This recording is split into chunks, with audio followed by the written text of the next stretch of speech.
the chair with Bex. Okay, take one. Right, so do you want to tell everybody your name? Hi, I'm Grace. Just Grace? Hi, I'm Grace Lowry. Larry, that's a really interesting name. Yeah, that's alright. What does it mean? Oh, I don't actually know. I know it's the name of a bird. Okay, so tell me about yourself. Oh. Where are you from originally? Born and raised in West London. Ooh. Yeah. And background-wise, heritage-wise, I am Dominican and Grenadian, so an island girl. Island girl.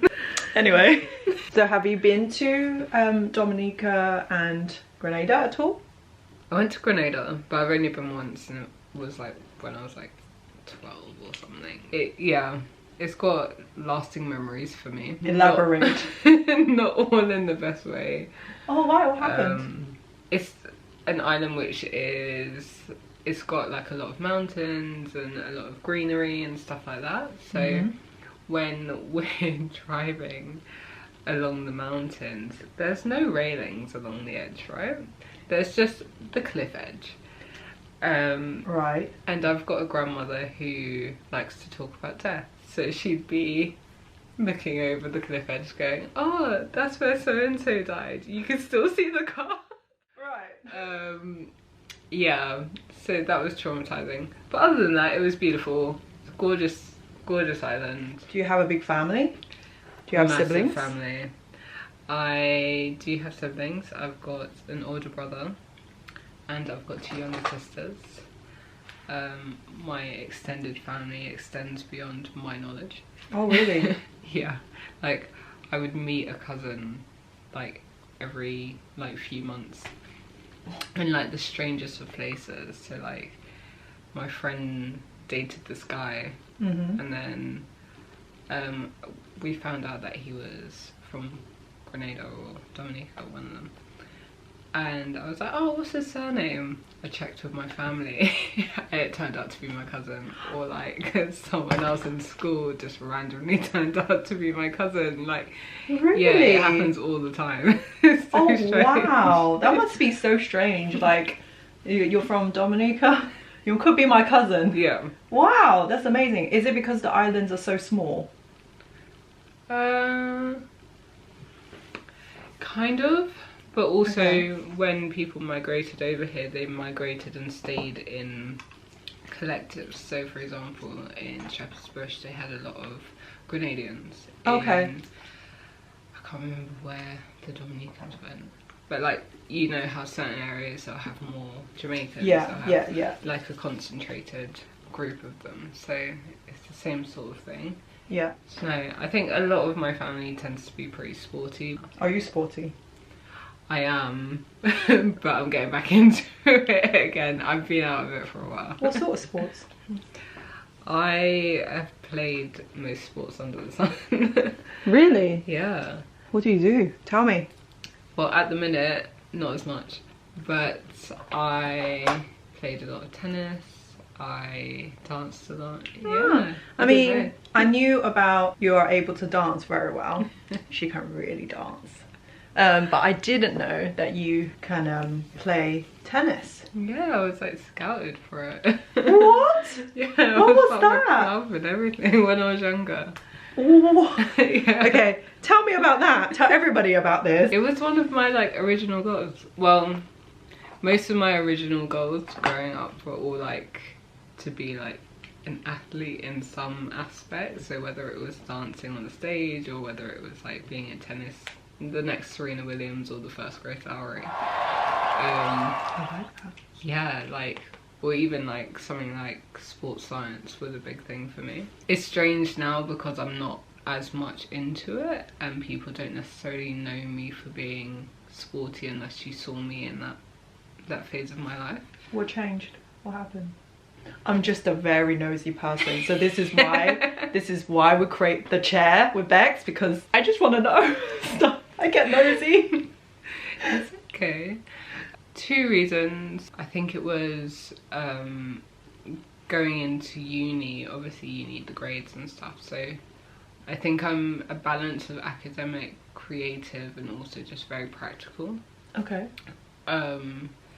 So I had a lot of focus on sort of like the practical side of things, but I needed to balance that with the academic, so I kind of like intentionally took a step back a bit to be able to make sure that I can achieve what I needed to achieve. And I suppose in turn it maybe counterbalanced slightly too much. Do you miss it? I do miss it. I think sports in general or tennis? In general, but also like I can never look at Wimbledon the same way again, you know. There's a part of you that's a bit like, oh, that could have been me. Yeah. How do you feel about that though? Making my peace with it, I think. Do you have a feeling of sometimes like going back to it, almost like want to achieve something like that, because something that you've kind of all left? The time. All the time. Then do you do it, or do you have something that stops you? I think I make new goals for myself, so like I don't necessarily look at those things as careers anymore. Do you not? Well, as in for myself. Okay. Not that it's not possible, it probably is still possible, but I don't align it with that focus anymore. Okay.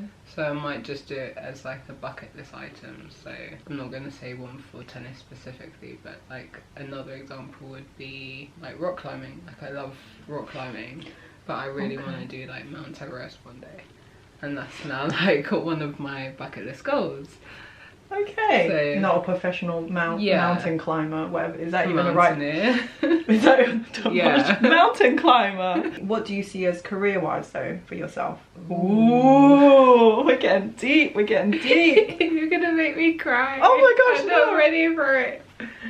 It's alright. I'll make this makeup waterproof. It's fine. I don't know how to answer this one just yet. I feel like I'm in this phase of like reassessing.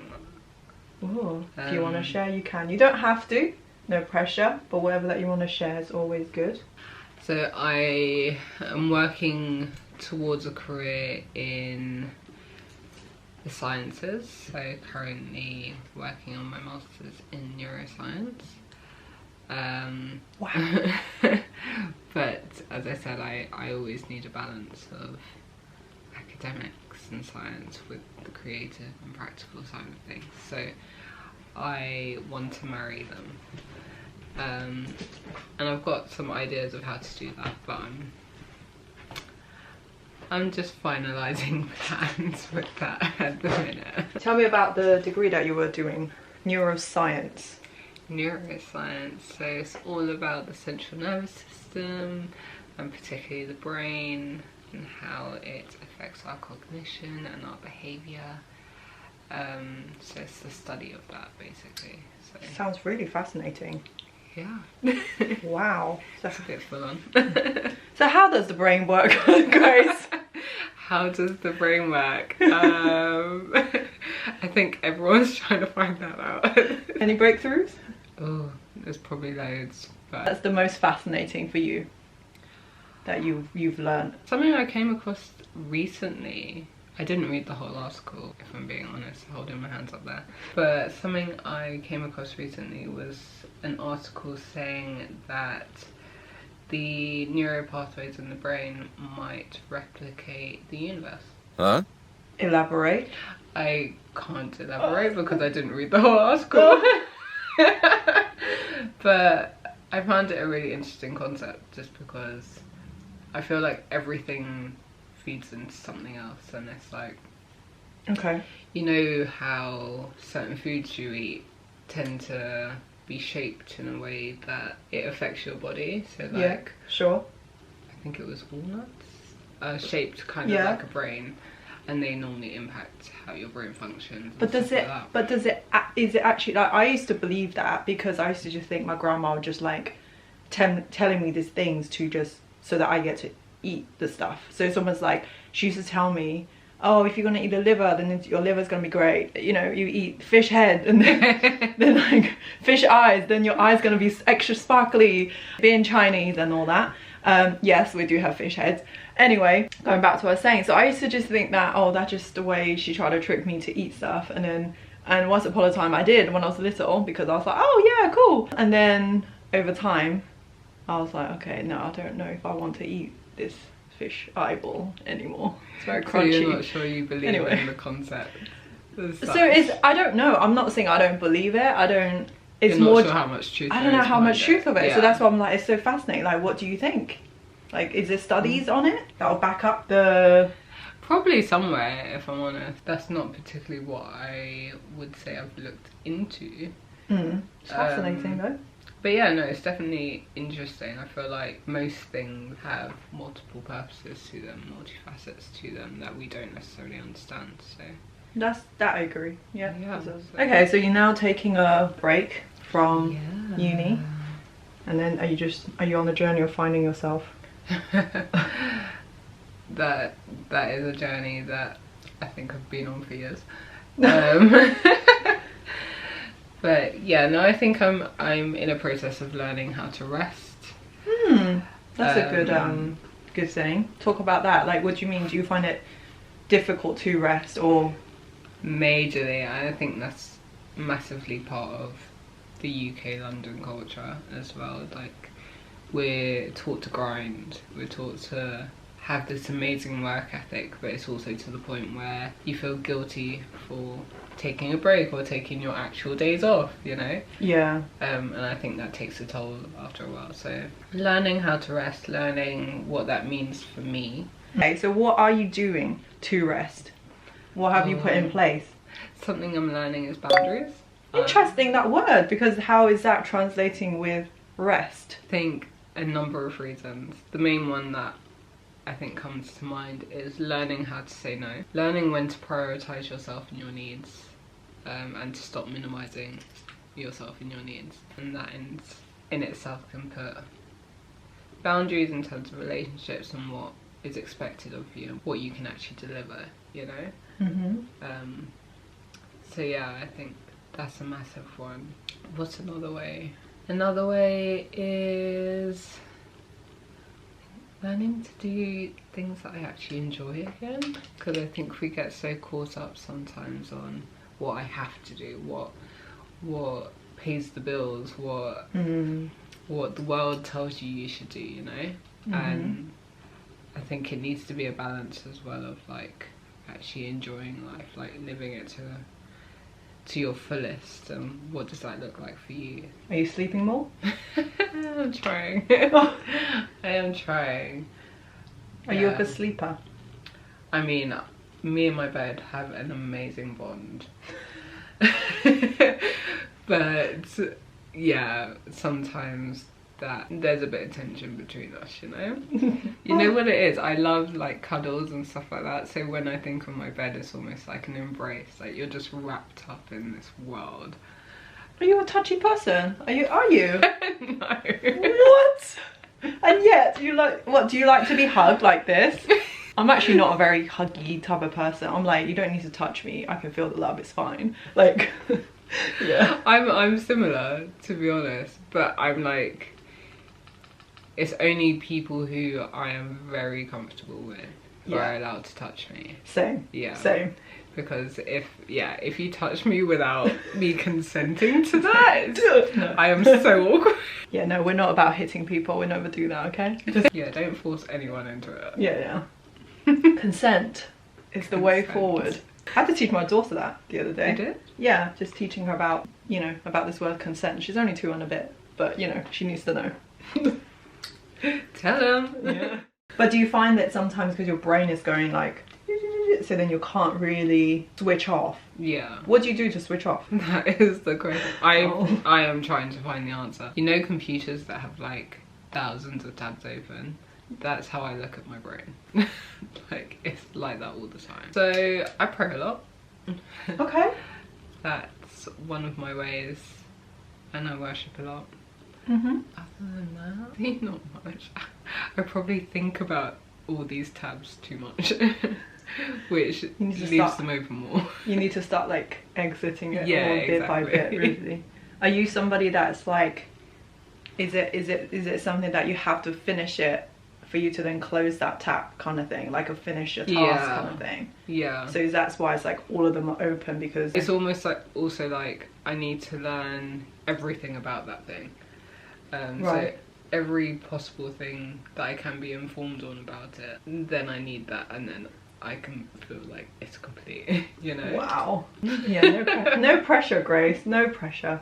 No, we all do that sometimes, isn't it? I feel like a lot of people can relate to that, just part of our, I guess, the society that we're in now, like 2022, that's just where we are a lot of times. So it's really important to learn, is the fact that we have to learn how to rest and how to decompress. Yeah. I think, do you feel like our phones is a big distraction? Yeah, but I feel like that's also a boundary thing, isn't it? Like you need to learn when it's serving you and when it isn't. I think I've got a pretty good relationship with my friend. Oh, yeah. Why is everything a relationship with an inanimate object? Because we're relational beings.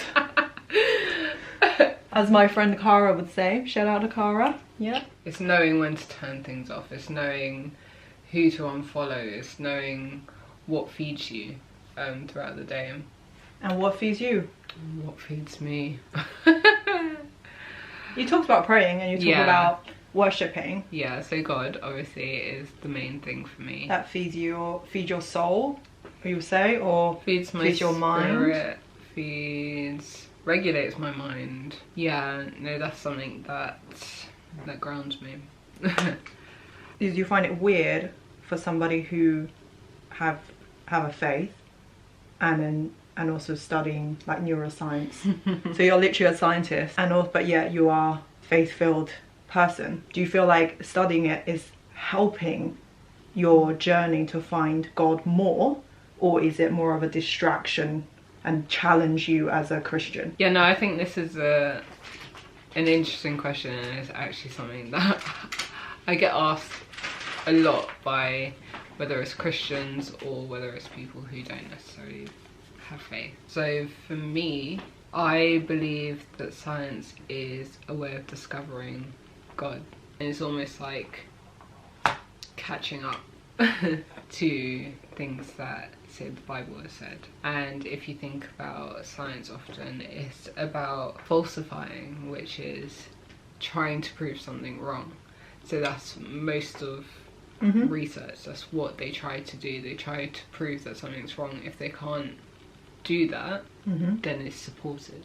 So if you research all the things that we know to be true in the world, like how can you question that there's a creator? In my mind, like, yeah. So you're saying more, you studying science is almost like it helps you to find more of God's creation and more of God's greatness. Does that make sense? But I think I'd probably phrase it as, how would I phrase it? I'd phrase it as more like revealing or manifesting what God's already done. So he has already done it and we're just discovering it. Yeah. It's almost a really fun thing for us to do as humans. Yeah. Have you always been a Christian? I have. I grew up in the church. My parents became Christians kind of just before I was born. I know God is God. I know God is real. But he's also at times had to remind me of that and show me that. Do you find it, sometimes you find it harder that you're a Christian? Or do you find like it's easier, not easier because there's always, life is always hard, but like, do you feel like your faith will carry you through hardship better than not have that reliance? It's interesting because I think this is something I'm currently working through as well. But I've also had this conversation with someone. She was of a Hindu background. Okay. And it was quite interesting because we discussed this idea of having forgiveness in Christianity, and that or like that sense of reassurance with Christianity that maybe she didn't experience in her own faith. So I think, yeah, no, definitely I do walk through life having a hope and having sort of a level of optimism that, you know what, God's got a plan. God knows the beginning from the end, and it will come to pass. like whatever it is, I may not know Wow. what that is. But yeah, just trusting, whether it's blindly trusting or knowingly trusting, I don't know what you'd call it. Sure. But yeah, just having a level of faith in something higher than you, something more wiser than you, because I by myself can't do it, if I'm honest. I try. I hear you. That's really good. Wow, really encouraging to hear that. Random question. What have you been watching lately? Anything exciting? Yesterday I watched part of the Marilyn Monroe new movie. It's called Blonde on Netflix. Ooh, is it good? I haven't seen it yet. It's actually really interesting. Yeah? I used to be absolutely obsessed with her. Really? Yeah. Didn't know that about you. I know, I went through a whole phase. Really? Yeah. What is it about her that you were really drawn to? I'm interested in stories, so it's partly stories and how she became who she is and that whole transformation of self. It's gonna sound so strange, but she was obviously a very beautiful woman as well, so like it's like an unconventional form of beauty that just came about and shook everything up. So I think it was also partly that. Did you like any of her movies? But like I didn't actually see any. Or So at you were least just not consciously. So you were just obsessed about her, but like as a Yeah. person and what she stands for. I think it was also like time, the era, not as much like what she stood for. But like people like say Elizabeth Taylor and Audrey Hepburn, like I love it. It's also fashion probably. There we are. That's probably the common denominator.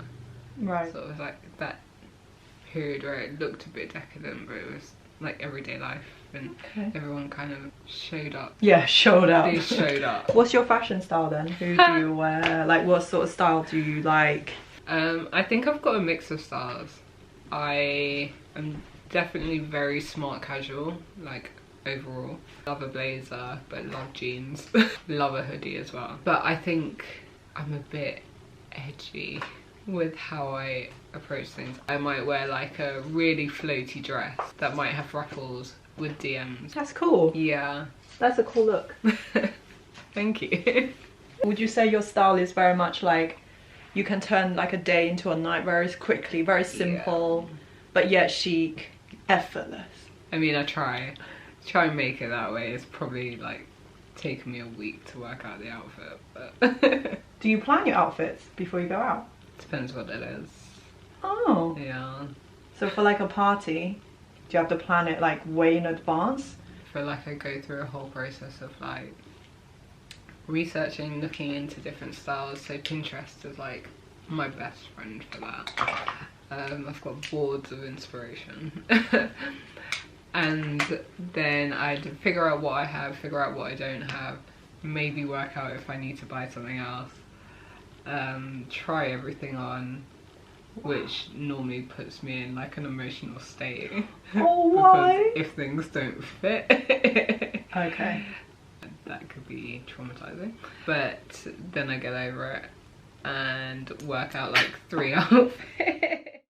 Carry on. 3 outfits, and then on the day I'd probably go with something that I hadn't even tried on. Would you do your makeup first and then pick an outfit that goes with your makeup? Or do you choose your outfit first and then you do your makeup and hair that matches the outfit? Ooh.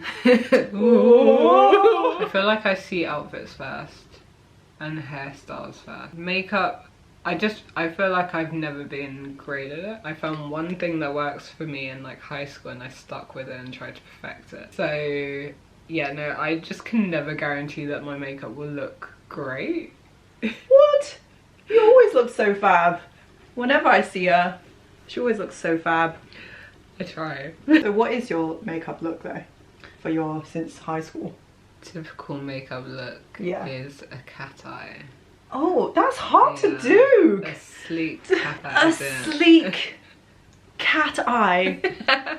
That is her go-to. Yeah. I would think the way you were talking, I thought would be just like some really basic one eyeshadow, mascara, and go. It's like cat eye. I like that you're impressed. I have recently learned how amazing blusher is. Absolutely. It actually makes me look like I've got colour in my skin and life, and yeah. Blusher is an amazing tool to look fresh and alive and awake. Do you know what I mean? Yeah. So what's your secret when you do your cat eye? Do you use a pencil, or do you use a liquid liner, or do you use a gel? I can go on, but like, yeah. I like a gel and a brush. Ooh. That's not easy to do, you know. Really? A gel is not that easy, because the easiest one will be pencil. Okay. Or powder, eyeshadow powder with a brush. I used to use, well, I've tried everything, but I find it easier to manipulate the gel. Okay. And I think maybe, like I said, I'm creative, so maybe it's just like I'm used to having a brush. I'm used to kind of like working that a bit better. But yeah, no, I think I prefer the texture. I think it works for me. Are you an artist? I would call myself an artist. I've been doing art since I can remember, and then yeah, studied it actually. Where did you study? I went to the University of the Arts. Oh my goodness. How was that? Did you know that? No? Oh, okay. I didn't know that. Yeah. It wasn't my best time. Oh no. But it was really interesting considering, like, obviously it's a space where you're meant to create, you're encouraged to create, and we were given loads of different projects. Did you think it was helpful going to uni as an artist?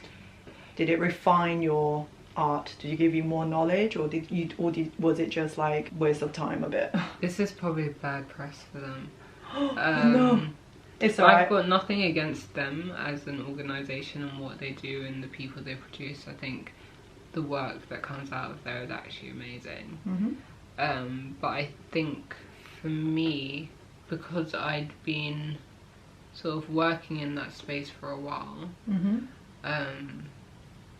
I wasn't exactly learning anything new. I was just given the opportunity to do it more, if that makes sense. Yeah, yeah. And who knows, maybe I should have got like more of a mentorship out of it. Sure. But that wasn't my experience. Do you feel like, what's the word? I guess now that where we are with technology and everything, do you feel like, is there still a need to go to uni? Do you feel like, or is this something that you can just do, that you can just, if you're good at researching, you can start to find your own way and start younger? Then, you know, back in the days for us, it was like almost that was the only expectation. Yeah. That's an expectation. That's the only. We're showing our age now, but yeah. That's an expectation. That's what we get told from a young age. That's what we have to do. That you feel like you have to now, or do you feel like, to be honest, not really? From your own personal experience, we're not saying don't go to school. Do go to school, kids. I think when we were younger, it was very much more of an elitist thing, you know, like you were a professional the minute you got a degree. Yes. Whereas now it's like a basic requirement, but it's not necessarily needed, because there are so many people who have shown that they can excel in the world without having any qualification or like official qualification. It doesn't mean that they're any less smart, any less capable, but I think it just depends on you as a person and what you actually want to do, because for some people that just might not be the avenue. You might have more of the skills working the actual trade than going to the university to learn about the trade first, you know? Yeah. And also there's different learners, different types of learners. So whether you're hands-on, whether you're auditory, whether you're visual, like, it's what works for you. What are you? Which one are you? I'm still trying to work this out, but I think I'm more auditory, if I'm honest. Really? Yeah, which is a bit strange, but yeah, I would spend most of my lectures like sitting down, not even staring at the screen. I'd just be listening to everything, writing everything down and doodling at the same time, and that's how I'd take everything in. do a little makeup talk now. So we've done her base, as obviously you can see. She's going out tonight. I'm gonna do this look for her so that she don't have to do her own makeup later. It's gonna be in Shoreditch. East London, for those who doesn't know. I'm not against East London, it's just far for West London. Not anymore. Yeah. Do you feel like the Elizabeth line helped or not? I've used it once and it wasn't from Shoreditch. I mean, it's probably great. Yeah, so for those who doesn't know, who's not a Londoner or who doesn't, you know, who's not in from the UK, so basically West London to East London usually takes about like a good hour, usually, right? Yeah. I would say on the hour and a bit. Yeah, at least. So it used to be such a nightmare to travel, and it is just literally one word: long. There were so many stops. Oh my. So many stops. So you have your central line, which is the red line. You have your Piccadilly line, which is the blue line. Obviously you have your other lines, but from West London, majority is like District, which is the green line.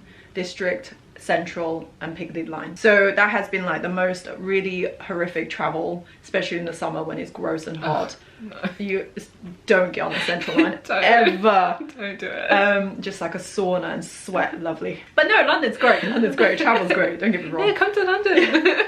We are really not selling this. I know. Elizabeth line came, and they've been building that for the past 4 years, something like that. probably. I mean, in Crazy. China you would get it done like that. Elizabeth line came. We're like, yay! You know, it's great. By the way, we are not sponsored by the Underground. I'm just getting like a full thing. Okay, we're gonna cut this because this is just ridiculous. Long story short, it's supposed to make it shorter. It's supposed to make the whole commute experience better. It's actually not that. It still takes about an hour. That's the end of the story. Back to makeup now.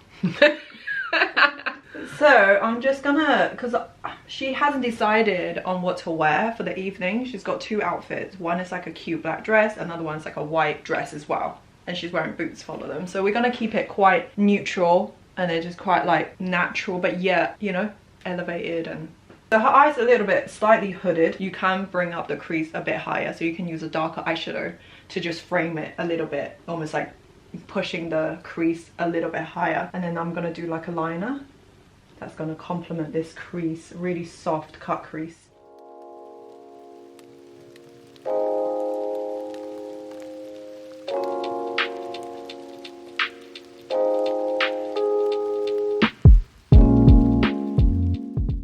Okay, so we are nearly there. The liner is on, is looking fabulous. I'm gonna go back with a liquid liner now, just to, you know, because the makeup needs to last for a long time. Sometimes gel does not last for too long. So that is much easily. Yeah, exactly, because of the formula. Yeah. So and our body gets really warm and it breaks down the product. That's why we do need a lot of powder. We need a lot of like waterproof products to make the makeup last a lot longer throughout the day, and obviously setting powder or setting spray would help with that. I'm gonna go in with a liquid liner now. I think I'm just gonna go use Fenty. Can't go wrong with Fenty.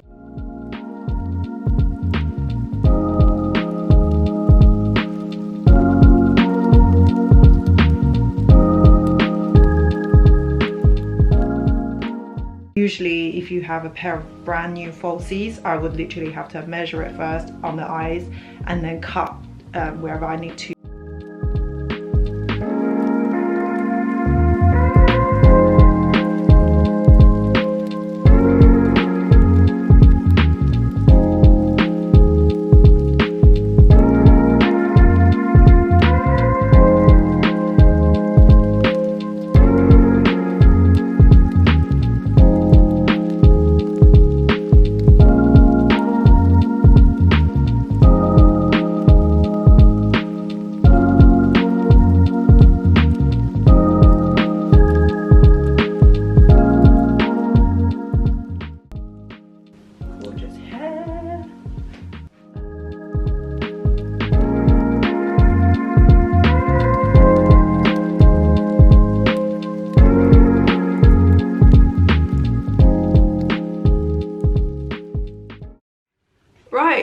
you guys for watching. I've had an amazing time doing makeup on Grace, and yeah, this is something that I really want to do for a long time.